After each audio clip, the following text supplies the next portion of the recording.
காங்கிரஸ் கட்சியின் கூட்டணி தொடர்பான நிலைப்பாடு பேச்சுவார்த்தை மட்டத்திலேயே இருக்க பாஜகவோ தேசிய அரசியலில் கூட்டணி அமைப்பதில் வேகம் காட்டி வருகிறது. பண மதிப்பு நீக்க நடவடிக்கை, ஜிஎஸ்டி, வங்கி பணத்தை மோசடி செய்து தொழிலதிபர்கள் வெளிநாடு தப்பியது என பல்வேறு விவகாரங்களில் கடந்த சில ஆண்டுகளாகவே பாஜகவை சிவசேனா கடுமையாக விமர்சித்து வந்தது. ஒரு கட்டத்தில் பாஜகவுடனான கூட்டணியை முறித்துக் கொண்டு வெளியேறுவதாக கூட சிவசேனா தலைவர் கூறினார்.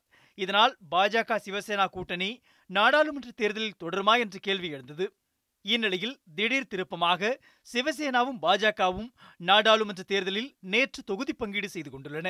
பாஜக தலைவர் அமித்ஷா, சிவசேனா தலைவர் உத்தவ் தாக்கரே ஆகியோரிடையே நேற்று நடந்த பேச்சுவார்த்தையின் முடிவில் மகாராஷ்டிர மாநிலத்தில் பாஜக 25 தொகுதிகளிலும் சிவசேனா 23 தொகுதிகளிலும் போட்டியிட முடிவாகியுள்ளதாக கூறப்படுகிறது.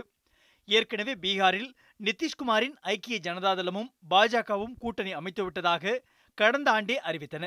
இந்த இரண்டு கட்சிகளும் தலா 17 தொகுதிகளில் போட்டியிடப் போவது உறுதியாகிவிட்டது. பீகாரில் கூட்டணியை பலப்படுத்த லோக் ஜனசக்தி கட்சிக்கு 4 இடங்களும், ராஷ்டிரிய லோக் சமதா கட்சிக்கு 2 இடங்களும் ஒதுக்கப்பட்டுள்ளதாக கூறப்படுகிறது.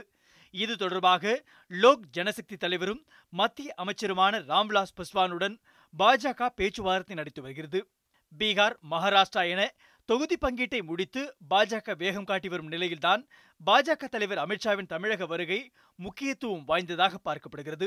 பாஜக அதிமுக கூட்டணி பேச்சுவார்த்தை தீவிரமாக நடைபெற்று வருவதாகவும் தொகுதி பங்கீடு தொடர்பாக இருவருக்கும் இடையே ஒத்த கருத்து ஏற்படவில்லை என்றும் கூறப்படுகிறது. அமித்ஷாவின் வருகையால் பேச்சுவார்த்தை இழுபறி முடிவுக்கு வருமா என்ற எதிர்பார்ப்பும் ஏற்பட்டுள்ளது. தமிழகத்தில் பாஜக அமைக்கும் கூட்டணி மெகா கூட்டணியாக அமையும் என்று மத்திய இணையமைச்சர் பொன் ராதாகிருஷ்ணன் கூறியுள்ளதால் அந்த கூட்டணியில் சில கட்சிகள் இணைய வாய்ப்புள்ளதாகவும் கூறப்படுகிறது.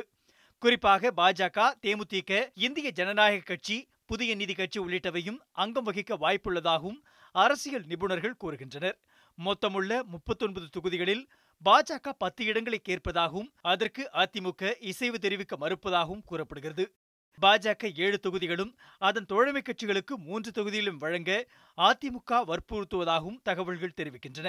பாஜக தலைவர் அமித்ஷா இந்த இழுபறிக்கெல்லாம் இன்று முடிவு கட்டுவார் என்று எதிர்பார்க்கப்படுகிறது. மரிய ரீகன், செய்தி பிரிவு, நியூஸ் 7 தமிழ்.